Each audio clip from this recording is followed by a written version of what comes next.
அனைவருக்கும் வணக்கம். நான் காயத்ரி கிருஷ்ணன். இன்னைக்கு நம்ம எலும்புகளை வலுவாக்கக்கூடிய ராகியோட கூடவே கொஞ்சம் புழுங்கல் அரிசி, உளுத்தம்பருப்பு எல்லாம் சேர்த்து ஒரு அருமையான ட்ரெடிஷ்னல் ரெசிபி தான் பார்க்க போகிறோம். வீடியோவை ஸ்கிப் பண்ணாமல் ஃபுல்லாக பார்த்துட்டு மறக்காமல் நம்ம மணக்கோலம் குக்கிங் சேனலை சப்ஸ்கிரைப் பண்ணிவிட்டு எங்களுக்கு சப்போர்ட் பண்ணுங்கள். இந்த ரெசிபி பண்ணுறதுக்கு ஃபஸ்ட்டு நம்ம எல்லாத்தையும் ஊற போட்டுக்க போகிறோம். நான் இன்றைக்கி இந்த சைஸ் டம்ளரில் தான் மெஷர்மெண்ட் பண்ணியிருக்கேன். இந்த டம்ளரில் 2 டம்ளர் ராகி எடுத்து வச்சுருக்கேன். அதே மாதிரி பார்த்தீங்கன்னா அதே சைஸ் டம்ளரில் 1 டம்ளர் அளவுக்கு புழுங்கல் அரிசி, 3/4 டம்ளர் அளவுக்கு உளுத்தம்பருப்பு எடுத்து வச்சுருக்கோம். கூடவே கொஞ்சமாக வெந்தயத்தையும் போட்டு நம்ம ஊற போட்டு அரைச்சி எடுத்துக்க போகிறோம். இப்போ இங்கே பாத்திரம் வச்சுருக்கோம். ஃபஸ்ட்டு நம்ம ராகியை உள்ளே ஆட் பண்ணிடலாம். இதோட கூடவே நம்ம எடுத்து வச்ச புழுங்கல் அரிசியும் சேர்த்துருவோம். வெந்தயத்தையும் ஆட் பண்ணிடலாம். இப்போ இங்கே இன்னொரு பாத்திரத்தில் உளுத்தம்பருப்பை தனியாக ஊற போட்டுக்க போகிறோம். 3/4 டம்ளர் உளுத்தம்பருப்பு.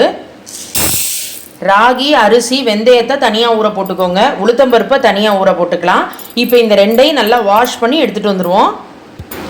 ரெண்டையும் நம்ம நல்லா வாஷ் பண்ணி மூழ்கிற அளவுக்கு தண்ணி விட்டு வச்சாச்சு. இப்போ மூடி போட்டு மூடி வச்சிடலாம். 5 to 6 hours ரெண்டுமே ஊறணும். இப்போ கரெக்டாக ஒரு 6 hours ஆயாச்சு.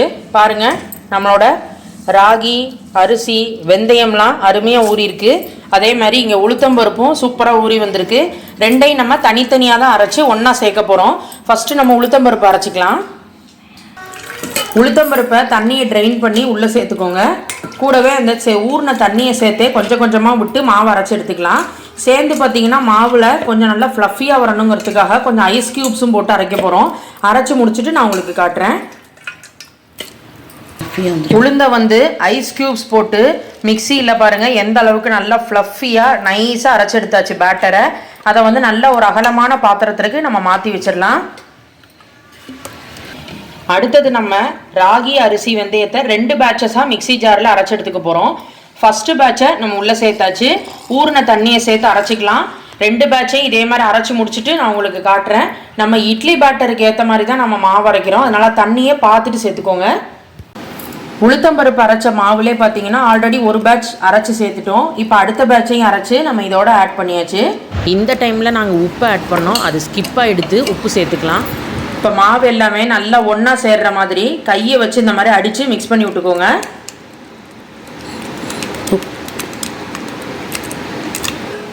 எல்லாத்தையும் சேர்த்து மிக்ஸ் பண்ணியாச்சு. மூடி போட்டு மூடி வச்சிடலாம். 8 மணி நேரம் கிட்ட இந்த மாவு புளிக்கட்டும். இப்போ கரெக்டாக 8 hours ஆயாச்சு. பாருங்கள், மேலே உங்களுக்கு பார்த்தாலே தெரியுது மாவு சூப்பராக புளிச்சு பொங்கி வந்திருக்கு. அப்படியே மேலாக மிக்ஸ் பண்ணி விட்டுக்கோங்க. மிக்ஸ் பண்ணி விட்டுட்டு அதை அப்படியே எடுத்து நம்ம இட்லி ப்ரிப்பேர் பண்ண வேண்டியதான். இட்லி பிளேட்ஸில் ஆல்ரெடி ஆயில் அப்ளை பண்ணி வச்சுருக்கோம். இப்போ நம்ம ரெடி பண்ண பேட்டரை இதே மாதிரி எல்லா குழியிலையும் நம்ம சேர்த்துக்கலாம். ரொம்ப ரொம்ப ஹெல்த்தியான ஸ்டொமக் ஃபில்லிங்கான ராகி இட்லி ரெசிபி ட்ரை பண்ணி பாருங்கள், மிஸ் பண்ணாமல். இட்லி பாத்திரத்தில் அடியில் தண்ணி வச்சுருக்கோம். தண்ணி கொதி வந்ததுக்கப்புறம் 2 பிளேட்ஸ் வச்சுருந்தோம். 2ஐயும் உள்ளே இறக்கி வச்சிடலாம். ஒரு மூடி போட்டு மூடி ஒரு 10 நிமிஷமாவது மீடியம் ஃப்ளேமில் ரெடியாகட்டும். இந்த டிஃபனுக்கு சைட் டிஷ் பண்ணுறதுக்கு பேனில் ஜஸ்ட்டு ஒரே ஒரு ட்ராப் எண்ணெய் விட்டுருக்கோம். இப்போ இதில் நான் 2 ஸ்பூன் உளுத்தம்பருப்பு ஆட் பண்ணிக்கிறேன். கூடவே பெருங்காயம் சேர்த்துக்கலாம். ஒரு வரமிளகா ஆட் பண்ணிக்கிறேன். கூடவே ஒரு காஷ்மீரி சில்லி, கருவேப்பிலை கொஞ்சம் சேர்த்துக்கிறேன். எல்லாத்தையும் சேர்த்துட்டு அப்படியே நம்ம மிக்ஸ் பண்ணி விட்டுக்கலாம். உளுத்தம்பருப்பு செவக்க வறுபட்டு வரட்டும். சேர்த்து மிக்ஸ் பண்ணி விட்டுக்கோங்க. உளுத்தம்பருப்பு இந்த அளவுக்கு செவக்க வறுபட்டதும் தனியாக நம்ம ஒரு பிளேட்டில் எடுத்து வச்சிடலாம். அதே பேன்லேயே இப்போ நம்ம தக்காளி பழம் சேர்த்துக்க போகிறோம். 4 மீடியம் சைஸ் பழுத்த தக்காளி பழம் எடுத்து வச்சுருக்கோம். உள்ளே ஆட் பண்ணிக்கலாம் கட் பண்ணிவிட்டு.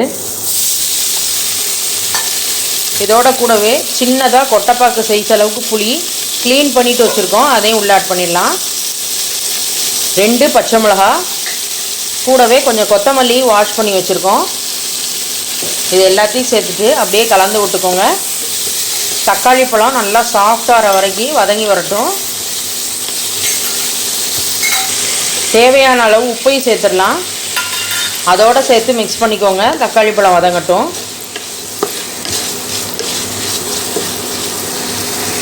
கொஞ்சம் வதங்கி வர ஸ்டேஜில் கொஞ்சமாக மஞ்சள் பொடியும் ஆட் பண்ணிக்கிறேன். அதோடு சேர்த்துட்டு கலந்து விட்டுக்கலாம். இந்த மாதிரி சட்னி பார்த்தீங்கன்னா இந்த டிஃபன் ரெசிபிக்கு ரொம்ப நல்லாயிருக்கும்.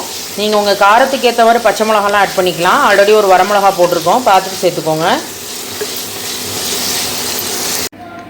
தக்காளி பழம்லாம் நல்லா வதங்கி வந்தாச்சு. இப்போ இதையும் ஒரு பிளேட்டுக்கு மாற்றிட்டோம். இப்போ வறுத்த இன்க்ரீடியன்ஸ் எல்லாம் ஆறட்டும். ஆறுனதுக்கப்புறம் நம்ம எப்படி அரைக்கிறதுன்னு பார்ப்போம். சட்னிக்கு நம்ம வதக்குனதெல்லாம் கூலானதுக்கப்புறம் மிக்சியில் மாற்றி இந்த மாதிரி சட்னி அரைச்சிட்டோம். ஆல்ரெடி நம்ம மிக்சிங் பவுலில் கடுகு, பெருங்காயம், கருவேப்பிலை தாளித்து வச்சுருந்தோம். அதோடு சேர்த்து நம்ம சட்னியை கலந்துக்கலாம். டிஃபனுக்கு ஏற்ற ஒரு சூப்பரான தக்காளி சட்னி ரெசிபி ரெடி ஆயாச்சு. அடுப்பை இருக்கிறதுலே மிதமான சூட்டில் வச்சு இட்லியை நம்ம ரெடி பண்ணி எடுத்துட்டோம். பாருங்கள், இட்லி பிளேட்ஸ் எடுத்து வெளியே வச்சுருங்க. சூப்பராக நம்மளோட இட்லி வந்திருக்கு. கொஞ்சம் ஆறட்டும். ஆறுனதுக்கப்புறம் நம்ம ஒரு இட்லியை எடுத்து பார்க்கலாம். ஒரே ஒரு இட்லி எடுத்து காட்டியிருக்கோம். எந்த அளவுக்கு நல்லா சாஃப்ட் டெக்ஸ்டரோட பர்ஃபெக்டாக நம்மளோட இட்லி ரெடியாக இருக்குது. இதே அளவில் ஊற போட்டு கன்சிஸ்டன்சி கரெக்டாக அரைச்சி புளிக்க விட்டு இதே மாதிரி இட்லி ப்ரிப்பேர் பண்ணி பாருங்கள். சைட் டிஷ்க்கு நம்ம ரெடி பண்ண சட்னி மிஸ் பண்ணாமல் எல்லாருமே இந்த காம்போ ட்ரை பண்ணி பார்த்துட்டு எப்படி வந்ததுங்கிறத கமெண்ட் பாக்ஸில் ஷேர் பண்ணுங்கள். ப்ளீஸ் ஃப்ரெண்ட்ஸ், மணக்கோலம் குக்கிங் சேனலை சப்ஸ்கிரைப் பண்ணிவிட்டு எங்களுக்கு சப்போர்ட் பண்ணுங்கள். உங்கள் சப்போர்ட் இல்லாமல் இவ்வளோ தூரம் வந்திருக்கவே முடியாது. முடிஞ்ச அளவுக்கு இந்த வீடியோவை ஃப்ரெண்ட்ஸ் அண்ட் ஃபேமிலியோடவும் ஷேர் பண்ணுங்கள். தேங்க்யூ.